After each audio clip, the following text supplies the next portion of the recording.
होइन यार, मलाई चाहिँ एउटा कुरा अचम्म लाग्छ कि होइन, नेपाली केटीहरू चाहिँ गर्छ चाहिँ के गर्छ चाहिँ के भिडियो कल गर्छ। ओहो के हो के त्यो नेपालमा चाहिँ काण्डै ल्याउनु केही जान्दैन है केटीहरू। खतम बनायो। हुन त हो टिकटक भाइरलहरू पैसा कमाउनलाई जेनी गर्छ। ल अब यार त कहीँ नपाएर फोन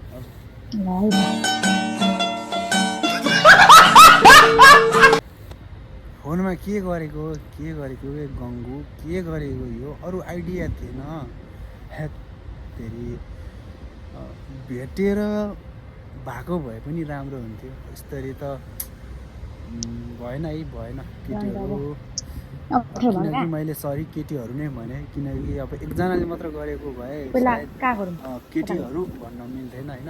2-4जनाले नै कहिले जापान काण्ड अरे होइन, कहिले चाहिँ अब डिक्किला काण्ड अरे, कहिले भन्छ गङ्गु काण्ड अरे। काण्ड के हो यस्तै हो नेपालमा के चलिरहेछ। कमसेकम हामी विदेश बस्नेहरूलाई त टर्चर नदिएन केटा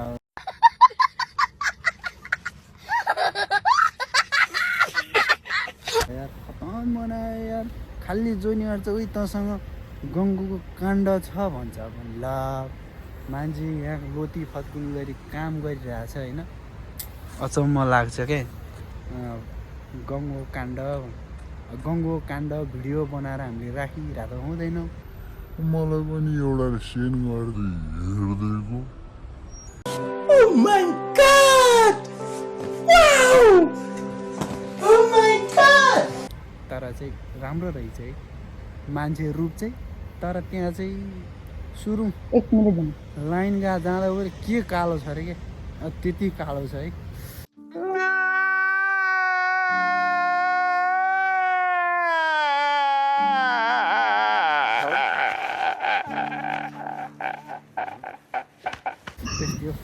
अब ज्याकेट जस्तै कालो चाहिँ होइन। अब मैले ज्याकेट लगाएर चाहिँ यो चाहिँ भन्न मिल्दैन होइन, तर कालो चाहिँ कालो नै रहेछ। ल अल द बेस्ट नेपाली केटीलाई, आई मिन गङ्गुलाई। सधैँ यसरी नै प्रगति गर्दै जानु। फ्यामिलीको आमा बाउको अनि इज्जत चाहिँ राम्रैसँग राख्नु ल है त।